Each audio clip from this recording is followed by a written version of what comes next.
ನಮಸ್ಕಾರ ಸ್ನೇಹಿತರೆ, ಮಾಚಂದ್ರ ಯೂಟ್ಯೂಬ್ ಚಾನಲ್ಗೆ ತಮ್ಮೆಲ್ಲರಿಗೂ ಆತ್ಮೀಯವಾದಂತಹ ಸ್ವಾಗತ. ಸ್ನೇಹಿತರೆ, ಸರ್ಕಾರದ ಪ್ರಧಾನ ಕಾರ್ಯದರ್ಶಿ ಆರ್ಥಿಕ ಇಲಾಖೆ ಅವರಿಂದ ಒಂದು ಪತ್ರವನ್ನು ಬರೆಯಲಾಗಿದೆ. ಯಾರಿಗೆ ಅಂತಂದರೆ ನೋಡಿ, ಅಧ್ಯಕ್ಷರು ಕರ್ನಾಟಕ ರಾಜ್ಯ ಸರ್ಕಾರಿ ನೌಕರರ ಸಂಘ ಮತ್ತು ಅಧ್ಯಕ್ಷರು ಕರ್ನಾಟಕ ಸರ್ಕಾರ ಸಚಿವಾಲಯ ನೌಕರರ ಸಂಘ ಇವರುಗಳನ್ನು ಉದ್ದೇಶಿಸಿ ಒಂದು ಪತ್ರವನ್ನು ಬರೆಯಲಾಗಿದೆ. ದಿನಾಂಕವನ್ನು ನೀವು ಗಮನಿಸ್ಬೋದು, 18/7/2025 ಸೊ ಈ ಪತ್ರ ಬರೆದಿರ್ತಕ್ಕಂಥ ಉದ್ದೇಶ ಏನಪ್ಪ ಅಂತಂದರೆ ನೋಡಿ, ಸರ್ಕಾರದಿಂದ ನೇರವಾಗಿ ಮತ್ತು ಪರೋಕ್ಷವಾಗಿ ನೇಮಕಗೊಂಡಿರುವ ಎಲ್ಲ ಅರ್ಹ ಅಧಿಕಾರಿ ನೌಕರರು ಕಡ್ಡಾಯವಾಗಿ ಸಂಬಳ ಪ್ಯಾಕೇಜ್ನಲ್ಲಿ ನೋಂದಾಯಿಸಿಕೊಳ್ಳೋದನ್ನು ಖಚಿತಪಡಿಸಿಕೊಳ್ಳೋದರ ಬಗ್ಗೆ. ಸೊ ನಿಮಗೆಲ್ಲ ಮುಂಚೆ ನಾನು ವಿಡಿಯೋ ಮಾಡಿ ತಿಳಿಸಿದ್ದೆ. ಎಲ್ಲ ನೌಕರರಿಗೂ ಬ್ಯಾಂಕ್ಗಳಿಂದ ಒಂದು ಆಫರ್ಗಳನ್ನು ಬಿಟ್ಟಿದ್ದಾರೆ ಸರ್ಕಾರಿ ಸಂಬಳ ಪ್ಯಾಕೇಜ್ನ ಮಾಡಿಕೊಳ್ಳೋದಕ್ಕೆ. ಅದೇ ರೀತಿ ಈಗ ಅದಕ್ಕೊಂದು ಕಾಲಾವಕಾಶವನ್ನು ನೀಡಿದ್ದು ಜುಲೈ ಅಂತ್ಯದ ಒಳಗೆ ಅಂತ. ಸೊ ಈಗ ಮತ್ತೊಂದು ದಿನಾಂಕವನ್ನು ಇಲ್ಲಿ ಮೆನ್ಷನ್ ಮಾಡಿ ಈ ಪತ್ರದಲ್ಲಿ ಕೊಟ್ಟಿದ್ದಾರೆ. ಸ್ನೇಹಿತರೆ, ಇದ್ರ ಬಗ್ಗೆ ಈ ವಿಡಿಯೋನಲ್ಲಿ ನಾನು ನಿಮಗೆ ಕಂಪ್ಲೀಟ್ ಡೀಟೇಲ್ಸ್ ತಿಳಿಸ್ಕೊಡ್ತಾ ಇದ್ದೀನಿ. ವಿಡಿಯೋ ಸ್ಕಿಪ್ ಮಾಡದೆ ಪೂರ್ತಿಯಾಗಿ ನೋಡಿ. ಹಾಗೆ ನಮ್ಮ ಚಾನಲ್ನ ಇನ್ನು ಯಾರು ಸಬ್ಸ್ಕ್ರೈಬ್ ಮಾಡ್ಕೊಂಡಿಲ್ಲ ಅವರು ಈ ಕೂಡಲೇ ಸಬ್ಸ್ಕ್ರೈಬ್ ಮಾಡ್ಕೊಳ್ಳಿ. ನೋಡಿ ಸ್ನೇಹಿತರೆ, ಸರ್ಕಾರದ ಇಲಾಖೆಗಳಲ್ಲಿ ನೇರವಾಗಿ ಪರೋಕ್ಷವಾಗಿ ಇರುವ ವಿವಿಧ ಉದ್ಯೋಗಿಗಳಿಗೆ ಸಾಮಾಜಿಕ ಭದ್ರತಾ ಜಾಲವನ್ನು ಜಾರಿಗೆ ತರಲು ಅಥವಾ ಹೆಚ್ಚಿಸಲು ಉದ್ದೇಶಿಸಿರುವ ಸರ್ಕಾರಿ ಆದೇಶ ಸಂಖ್ಯೆ ಮತ್ತು ಅದರ ದಿನಾಂಕ ನೋಡಿ 21/2/2025 ಬಗ್ಗೆ ತಮ್ಮ ಗಮನವನ್ನು ಸೆಳೆಯಲಾಗಿದೆ.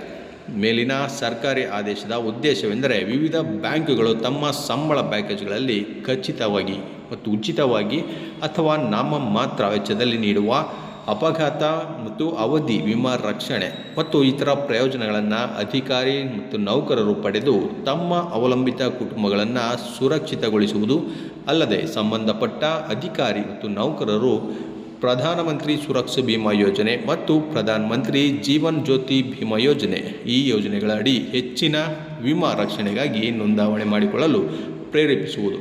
ಅದಲ್ಲದೆ ಹೆಚ್ಚುವರಿ ನಾಮಮಾತ್ರ ಪ್ರೀಮಿಯಂ ಪಾವತಿಸುವ ಮೂಲಕ ಹೆಚ್ಚಿನ ವಿಮಾ ರಕ್ಷಣೆಗಾಗಿ ಬ್ಯಾಂಕುಗಳು ನೀಡುತ್ತಿರುವ ವೈಯಕ್ತಿಕ ಅಪಘಾತ ವಿಮೆಯನ್ನು ಪಡೆಯಲು ಪ್ರೋತ್ಸಾಹಿಸುವುದು.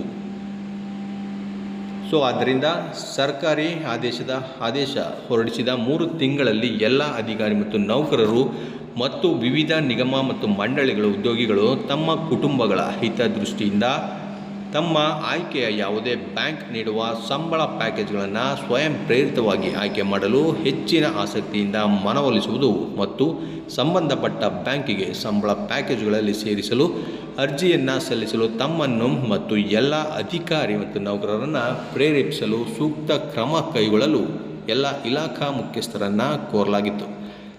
ಸರ್ಕಾರಿ ಆದೇಶ ಹೊರಡಿಸಿದ 4.5 ತಿಂಗಳಾದರೂ ಸಂಬಳ ಪ್ಯಾಕೇಜ್ನಲ್ಲಿ ನೋಂದಾಯಿಸಿಕೊಂಡ ಅಧಿಕಾರಿಗಳು ಮತ್ತು ನೌಕರರ ಸಂಖ್ಯೆ 3 ಲಕ್ಷಗಳಿಗೆ ಮಾತ್ರ ತಲುಪಿದೆ ಎಂದು ಹಾಗೂ ಪ್ರಧಾನಮಂತ್ರಿ ಸುರಕ್ಷಾ ಬಿಮಾ ಯೋಜನೆ ಅದರಡಿ 32,611 ಮತ್ತು ಪ್ರಧಾನಮಂತ್ರಿ ಜೀವನ್ ಜ್ಯೋತಿ ಬಿಮಾ ಯೋಜನೆಗೆ 25,386 ಅಷ್ಟು ನೋಂದಣಿಗಳು ಮಾತ್ರ HRMSನಲ್ಲಿ ದಾಖಲಾಗಿದ್ದು ಯೋಜನೆಗಳಡಿ ಹೆಚ್ಚಿನ ಪ್ರಗತಿಯಾಗಿಲ್ಲದಿರುವುದೆಂದು ತಿಳಿದು ಬಂದಿದೆ. ನೋಡಿ ಸ್ನೇಹಿತರೆ, ಈ ಅಂಕಿಅಂಶವನ್ನು ಗಮನಿಸಬೇಕು. ಬರೀ 32,611 ಮತ್ತು 25,386 ನೌಕರರು ಮಾತ್ರ ಈ ಪ್ರಧಾನಮಂತ್ರಿಯ ಸ್ಕೀಮ್ಗಳಲ್ಲಿ ನೋಂದಾವಣೆ ಆಗಿರತಕ್ಕಂಥದ್ದು. ಅದು HRMS ಪೋರ್ಟಲ್ನಲ್ಲಿ ರಿಜಿಸ್ಟರ್ ಆಗಿರ್ತಕ್ಕಂಥದ್ದು. ಸೊ ಇದನ್ನೆಲ್ಲ ಗಮನಿಸಿರ್ತಕ್ಕಂಥ ಪ್ರಧಾನ ಕಾರ್ಯದರ್ಶಿಯವರು ಈಗ ಮತ್ತೊಂದು ದಿನಾಂಕವನ್ನು ಮೆನ್ಷನ್ ಮಾಡಿಕೊಟ್ಟಿದ್ದಾರೆ. ನೋಡಿ, ಸರ್ಕಾರಿ ಆದೇಶದಲ್ಲಿ ವಿವರಿಸಿದಂತೆ ಎಲ್ಲ ಅರ್ಹ ಅಧಿಕಾರಿ ಮತ್ತು ನೌಕರರು ಕಡ್ಡಾಯವಾಗಿ ಸಂಬಳ ಪ್ಯಾಕೇಜಿನಲ್ಲಿ ನೋಂದಾಯಿಸಿಕೊಳ್ಳುವುದನ್ನು ಖಚಿತಪಡಿಸಿಕೊಳ್ಳಲು ಈ ಕೆಳಗೆ ಸೂಚಿಸಿದಂತೆ ಸಂಬಳ ಪ್ಯಾಕೇಜ್ಗಳಲ್ಲಿ ನೋಂದಾಯಿಸಿಕೊಳ್ಳದ ಅಧಿಕಾರಿಗಳ ಸಂಬಳದ ವಿತರಣೆಯನ್ನು ತಡೆಹಿಡಿಯಲು ಕ್ರಮ ಕೈಗೊಳ್ಳಲು ಸರ್ಕಾರವು ಯೋಚಿಸಿದೆ. ಸೊ ನಿಮ್ಮ ಸ್ಯಾಲ್ರಿಯನ್ನು ಹೋಲ್ಡ್ ಮಾಡಲಾಗುತ್ತೆ ಸ್ನೇಹಿತರೆ. ಈ ದಿನಾಂಕದ ಒಳಗಡೆ ನೀವು ಸಂಬಳ ಪ್ಯಾಕೇಜ್ನಲ್ಲಿ ನೋಂದಾಯಿಸಿಕೊಳ್ಳಿಲ್ಲ ಅಂತಂದರೆ ನೋಡಿ, ಎ ಗುಂಪಿನ ಅಧಿಕಾರಿಗಳಿಗೆ ಇದೇ ಆಗಸ್ಟ್ 31ರವರೆಗೆ ಟೈಮನ್ನು ಕೊಟ್ಟಿದ್ದಾರೆ ಮತ್ತು ಬಿ ಗುಂಪಿನ ಅಧಿಕಾರಿಗಳಿಗೆ ಸೆಪ್ಟೆಂಬರ್ 30ರ ಒಳಗೆ ಕಾಲಾವಕಾಶವನ್ನು ನೀಡಿದ್ದಾರೆ. ಸಿ ಗುಂಪಿನ ಅಧಿಕಾರಿಗಳಿಗೆ ನೋಡಿ ನವಂಬರ್ 30ರ ತನಕ ಕಾಲಾವಕಾಶವನ್ನು ಕೊಟ್ಟಿದ್ದಾರೆ ಮತ್ತು ಡಿ ಗುಂಪಿನ ಅಧಿಕಾರಿಗಳಿಗೆ ಜನವರಿ 2026 ಜನವರಿ 31 ತನಕ ಕಾಲಾವಕಾಶವನ್ನು ನೀಡಲಾಗಿದೆ. ಸೊ ಒಂದೊಂದು ಗುಂಪಿನ ಅಧಿಕಾರಿಗಳಿಗೆ ಒಂದೊಂದು ದಿನಾಂಕವನ್ನು ಬೇರೆ ಬೇರೆ ದಿನಾಂಕವನ್ನು ನೀಡಲಾಗಿದೆ. ಈ ಹಿನ್ನೆಲೆಯಲ್ಲಿ ತಮ್ಮ ಸಂಘ ಮತ್ತು ತಮ್ಮ ಅಧೀನದಲ್ಲಿ ಬರುವ ಎಲ್ಲ ಸಂಘಗಳ ಸಂಬಂಧಪಟ್ಟ ಅಧಿಕಾರಿ ಮತ್ತು ನೌಕರರ ಸದಸ್ಯರನ್ನು ಕಡ್ಡಾಯವಾಗಿ ಸಂಬಳ ಪ್ಯಾಕೇಜ್ನಲ್ಲಿ ನೋಂದಾಯಿಸಿಕೊಳ್ಳುವುದನ್ನು ಆದ್ಯತೆಯ ಮೇಲೆ ಪ್ರೇರೇಪಿಸಲು ಕೋರಲಾಗಿದೆ.